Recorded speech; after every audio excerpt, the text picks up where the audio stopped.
Welcome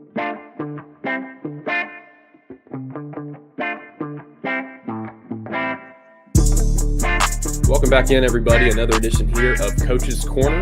Former Auburn defensive coordinator Ellis Johnson joining us this week. And Ellis, I mean, it's reached a bit of a shaky point for Auburn here in year two. Not the position we expected this team really to be at all. They're now going into a very grueling part of the schedule in terms of road games. They don't play at home in the month of October, and it looked like they had an opportunity to get a ranked win, get back on the right track. But boy, really frustrating fourth quarter for this team. They lose 27-21 to Oklahoma. I guess just you and I were talking before we got rolling. I don't know how much you were able to watch this game, with the hurricane and the power outages, but just kind of your impressions of Saturday, and another loss for this team where all you can really do is point to the turnover. Yeah, I tell you, it's another game that they statistically should have won, and they just seem to make a mistake or two or three at the worst times in a ball game. When you look at Peyton played a very solid game overall, but the pick six, was a backbreaker, and it was a ball that didn't have to be thrown in situation. But I don't know, they've lost games now in different ways, and it can become a mental thing. I think the toughest job that Hugh and his staff have right now is to keep these kids from doubting themselves and completely expecting something bad to happen every week. So there's one thing I do notice. I put a lot of value in points allowed or scoring defense, because in the way statistics are done in college, how many points you give up really tells you a lot about all three phases of your football team. And they're still hanging around, I think, something like 34, 35, maybe 38 in the country. And if they can continue to do that, they'll still be able to win some games. But you said earlier, they're getting ready to hit the meat grinder on the schedule. They've had a bunch of home games. They've had 2 or 3 teams that they're very much better than or equal to coming into their stadium, and they haven't managed to get the wins they needed to get. So it's going to be the hard way now on the road against some really good teams. But if they don't lose confidence and they can continue to start to play as well as they've been playing, but eliminate some of the critical mistakes at the wrong times, then they got a shot to still win 6 or more and get in the bowl game. And you mentioned it there. Hugh Freeze talked about it on Monday. Obviously, they feel like they're so close.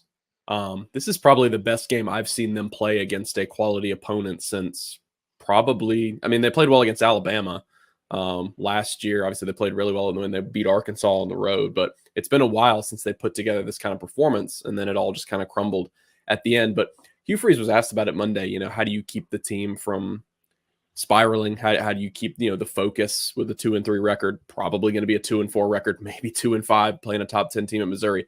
And Freeze sort of said that he doesn't put a lot of weight on that. He said that's kind of an overblown narrative. In your coaching career, what do you kind of make of that? When people wonder about losing the team or the team losing focus because of a bad record, is that something you encounter as coaches, or is maybe that a little bit overblown?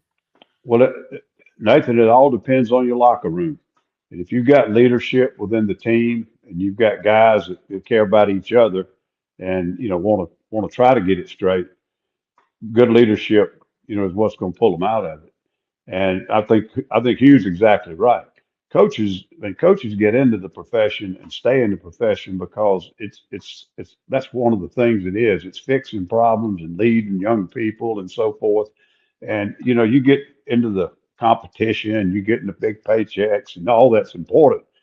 But you sometimes realize what drives them is leading a football team and a bunch of young guys, and then maybe a staff, that you put together. And they don't focus on those things. I think he's exactly right. They focus on their job at hand each and every day, and it gets into kind of a routine, if you will. But I do think he's got a tough job on his hands. And if they got good leadership in the locker room, that'll pull them through. If they don't, then it makes your job even that much harder. In addition to coaching football, now you got to coach psychology on top of it. So, it's not going to be easy, because they don't come back to work the next day. Talking about the players, they don't come back in the locker room, all happy about being 4-0. they know, they've had some tough losses, and they get frustrated too. They remember all the plays that they knew they could have made that they didn't make.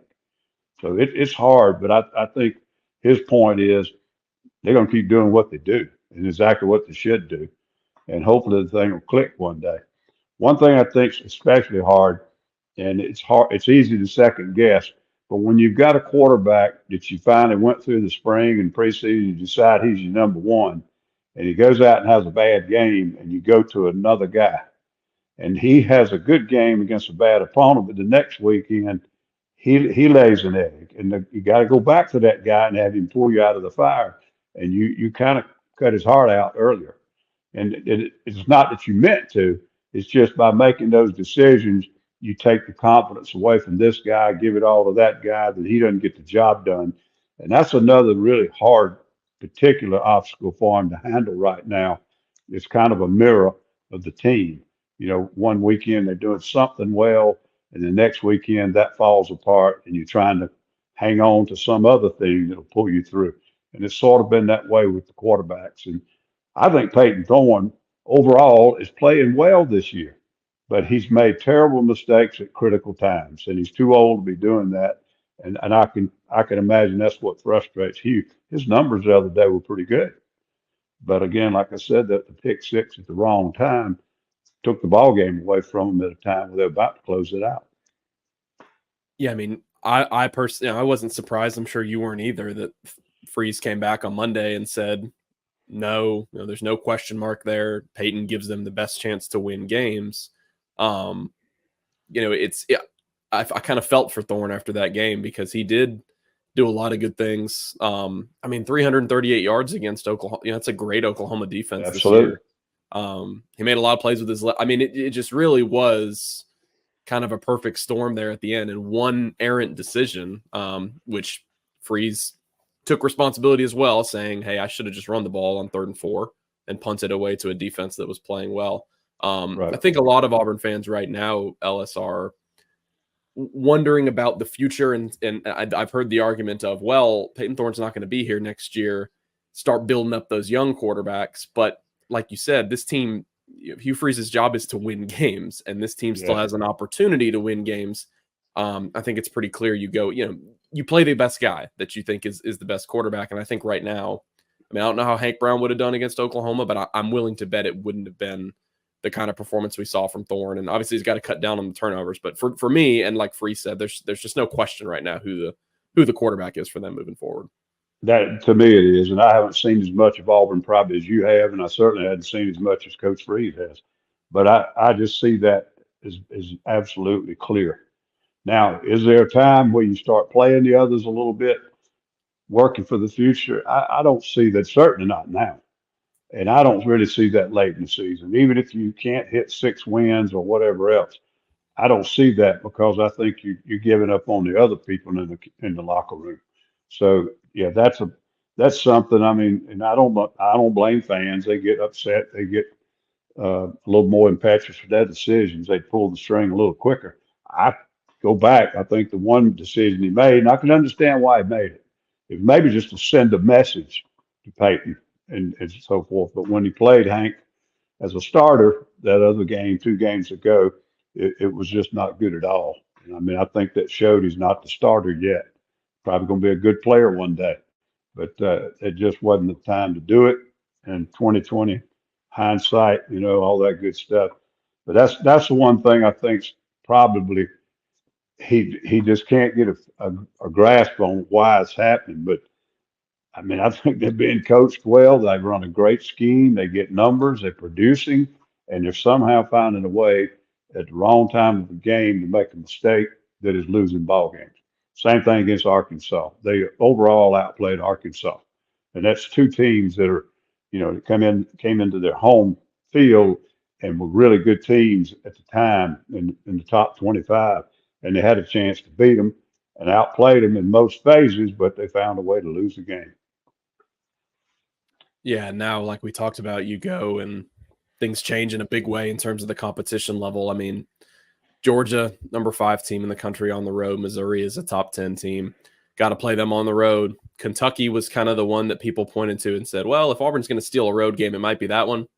they just went to Ole Miss and beat the number 6. I mean, it's not doesn't get any easier. And I think for Auburn now, you're at a point where not only that Oklahoma game, to me, everybody, it was so big for a bowl game, because now not only do you have to win out at home 3 more games, you are banking on, you have to go steal one on the road. And anytime you're in a position like that, that's difficult. But Ellis, I think, over the years, and you obviously know this much better than I do, but I've sort of learned over the years, there's normally not a lot that players need to get juiced for the next game, especially this game at Georgia.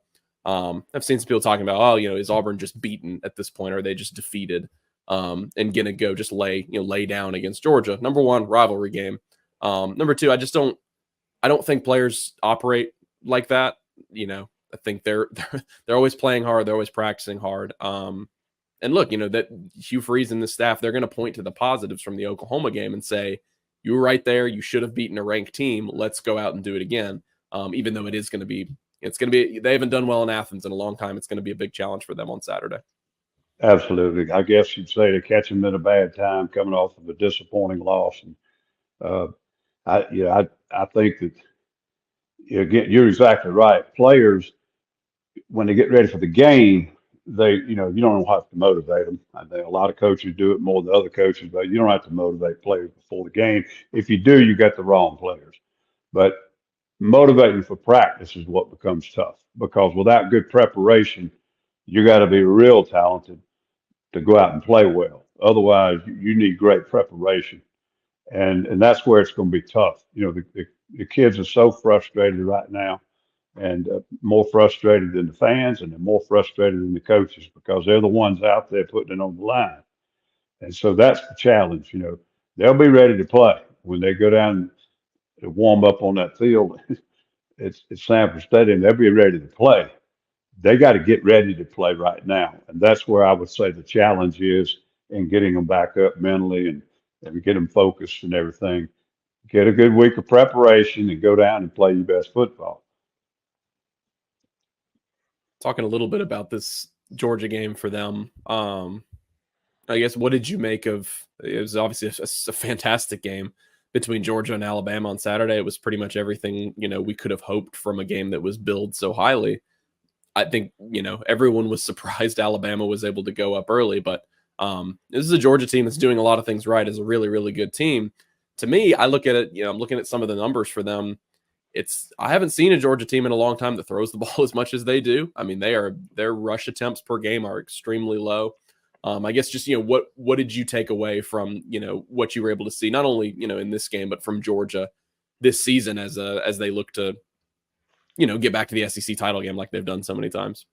Yeah, I think Georgia benefited from 2 or 3 previous years of outstanding football and recruiting reputation, et cetera. And I think they were ranked way too high coming into the season. That's easy for me to say now that they've had 2 weeks in a row of average football, one of them which cost them a game, and the other one which should have cost them a game.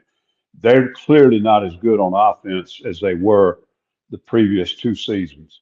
They don't have the dynamic targets at receiver like Bauer and McConkey and some of those guys. They had so many better targets to throw to, numerous targets that could make plays and turn a ball game around. And then, as you've already mentioned, they're not running the football effectively. I'm not saying they're not running it, but it's not a lot of balance in that offense. I think Beck is an excellent quarterback. I'd be hard pressed to take another one over him if I could pick any one of them I wanted. But he cannot be extremely effective without a good running game. He's mobile, but he's not Jalen Milroe. He's not a kid who can just absolutely beat you with his legs and his arm. And I don't think their running game right now is as good as it needs to be to give them the balance. Now, defensively, they're still very solid, but they're not quite as destructive as they were up front. They're still very talented and very good. And you're going to have a hard time moving the football on them on the ground. And you're getting some pressure on quarterbacks. But at the same time, I mean, Milroe had 400 plus yards by himself, or 300 plus or whatever. I mean, I think he had 491 total yards in that game, and a really good defense would find a way to eliminate that and make them win some other way. I don't think they're quite as good in the secondary as they've been. So all that being said, Georgia is still one of the probably the best 5 teams in the country, but they're not nearly what everybody had them ranked. Uh, that being said, they're playing a whole lot better than Auburn right now, and they've got some consistency at times that Auburn doesn't have. So it's going to be a huge challenge. The game, it didn't go totally unlike I thought. I just felt like Alabama was going to end up blowing the thing up. What I am concerned about, not to critique Alabama all of a sudden because they're way down the road for Auburn, but to lose that lead the way they did, I don't care how good the other team was, that's something that would not have been characteristic of them for the last 12 years. They lose focus, and they get into celebrations, and they're penalized at times, a little less more so than they were under Saban. And I don't see the same focus and consistency in their team. And what Georgia did, coming back on them the way they did, was pretty impressive.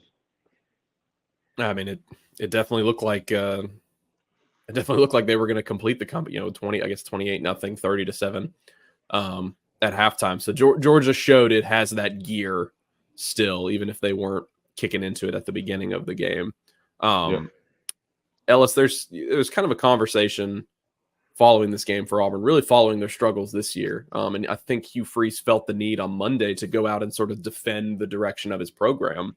Point to the positives, ask fans for patience, while also I thought he did a pretty good job of taking responsibility and saying none of that means that, the 2-3 record is okay. Is there any merit to keeping a recruiting class in a season like this? Because I think a lot of times people don't realize that recruits have lost lots of games in their careers, and they a lot of times look at a team that's struggling and they think, well, if I get in there, then especially a team like Auburn's playing a ton of true freshmen. But I guess what is the balance between that if you're a coaching staff having to maintain? I mean, they've got 2 top 5 recruiting classes this year and next year currently. That is sort of that's Hugh Freeze's bread and butter with this program right now because they haven't won a ton of games. How difficult is it, or is it difficult, for a coaching staff to keep things together if Auburn ends up going, 5-7 this season?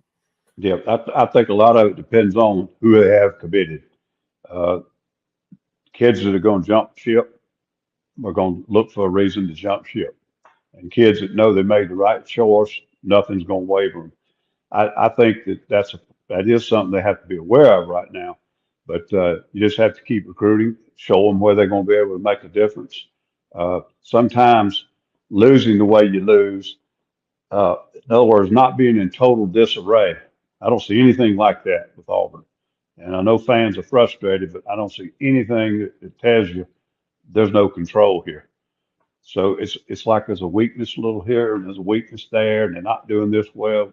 And I think you can sell recruits on those aspects. Let them know they might be the answer to those. And a lot of kids that's what they're looking for. They want to go somewhere and play. I mean, you see what's happening with the portal. Kids are moving around now because they all want to play tomorrow. They don't want to wait till next year. And so I don't think it's necessarily something that could destroy the recruiting class, but it is something they have to work through and be aware of and keep their finger on right now because they're getting beat up from the other side. People calling in saying, you don't want to play there, you don't want to play there, you don't want to play there. Well, if they made the right decisions when they decided they're going to play there, they won't this struggling on the field will not be anything that keeps that tears that apart. And I guess just a last one for me.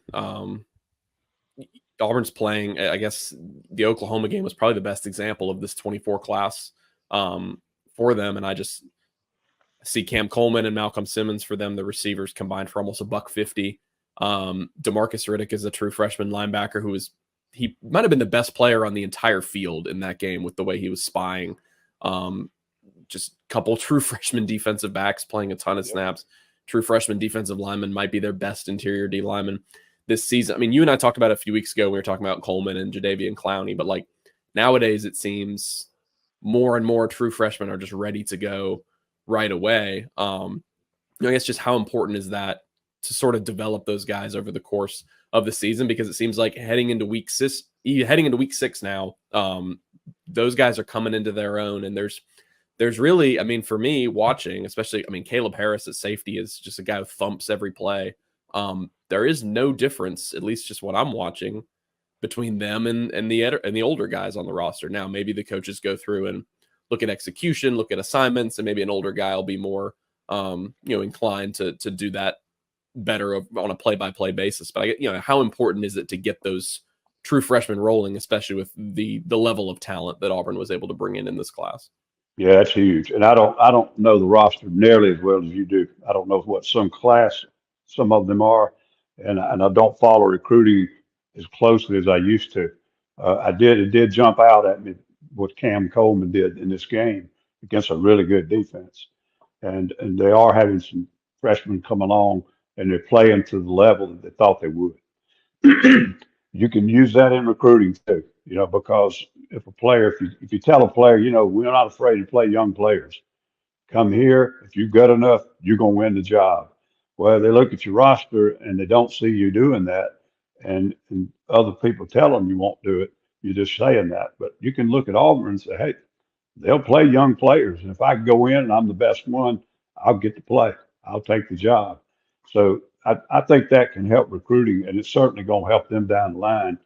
Uh, and it's amazing, not to get off too much on a tangent, but it's amazing some of these 17, 18-year olds the way they can play on that level and be a factor. I mean, be a dynamic player.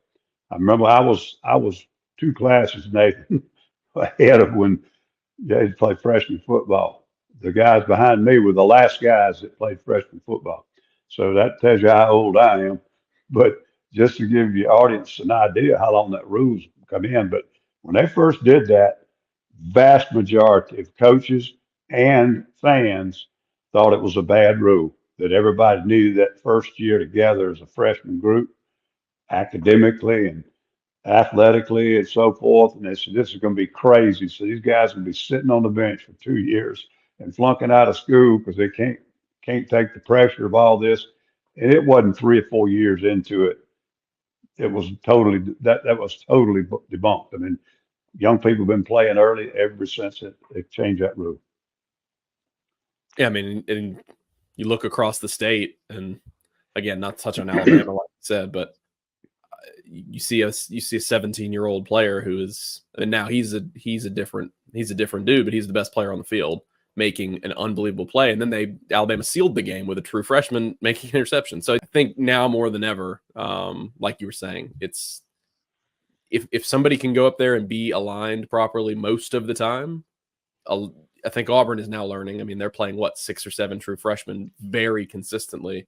A lot of times nowadays, the talent is just going to make it. It's just going to make it not possible to keep them off the field. And I think for Auburn moving forward, if they start 2-4, if they start 2-5, like, you need to grasp at some positive things. And I think this class, if they continue to develop, that's going to be it's going to be a positive.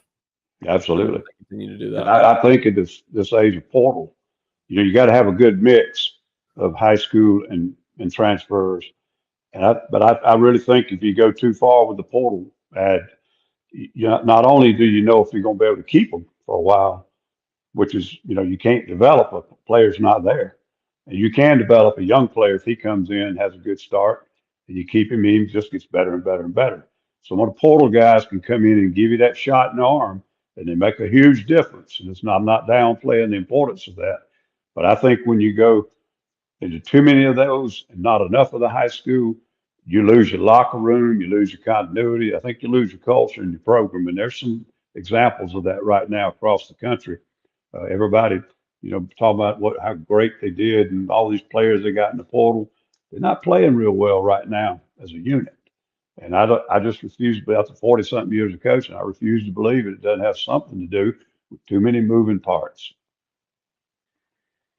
Ellis, one more actually before we go. That 2013 Georgia game is obviously one that sticks with Auburn fans, and it will for a long time. I know you were on the opposite side, probably getting ready. When Ricardo Lewis makes that catch, you were getting ready for your defense to go back out on the field. But what do you remember about that game? What do you remember about that moment? And obviously, your defense obviously had some huge moments in that game to help them win as well. I remember how much I hated playing against Aaron Murray. And I had to coach against him both from South Carolina, and then I went over to Southern Miss. When I got back to Auburn, there he is. And by that time, he was a sophomore, I mean, a junior, and he was a heck of a lot better player than he was as a young player. But I think he's one of the most underrated quarterbacks ever play in this conference, in the SEC. That he didn't have some of the physical tools to make him an NFL star, and so now I think he's in broadcasting. But he was a heck of a football player. But on the side of it, we had those two games, the Georgia game and the Alabama game, back to back, both of them right there in Jordan-Hare. And of course, everybody talks about the kick six. That one wasn't really as much pressure because we were playing with house money. We had a tie game.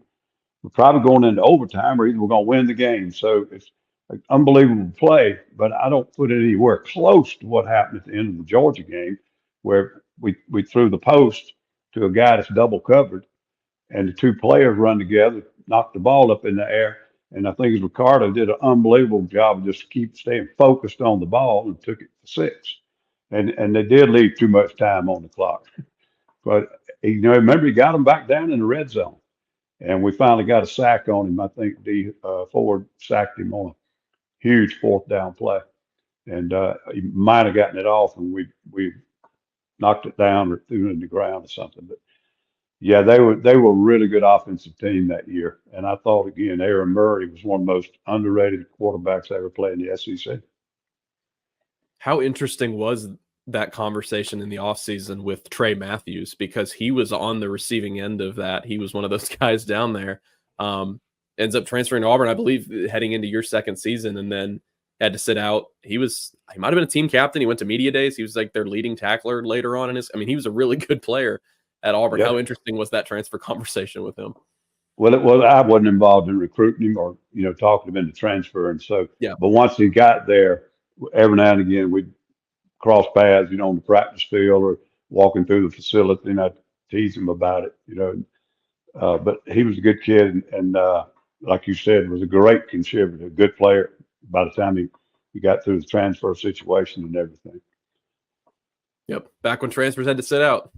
What I really used to tease him about, I don't know if y'all remember this, but we were playing Georgia in 2011 at Georgia, and it was kind of a wild game, but we were having a hard time moving the ball. And we faked a punt on our own, I guess about our own 20-yard line. And Melvin Ingram, who was a defensive lineman, was back there in our personal protector. And he took it to the house. And he made a move on Matthews on the sideline right in front of our bench and made him miss and took it to the house. And Melvin was a heck of an athlete. We don't have time to get into all that. But I used to tease him about not about the Georgia Auburn play so much. I used to tease him about missing Melvin over on the sideline and giving up that touchdown. Yeah, I think it was my first ever SEC media days I went to. He was there representing Auburn, and I didn't even realize at the time he was down there for the prayer and Jordan-Hare. And so the Auburn Georgia inroads never cease. But we'll see what happens on Saturday. Obviously, there'll be a significant underdog in that game. But like we've been talking about, they did a lot of good things against Oklahoma. We'll see if they can tap into some of those moving forward. Ellis, thank you so much for joining us. Another edition here of Coach's Corner, and we'll talk to y'all soon. Sounds good.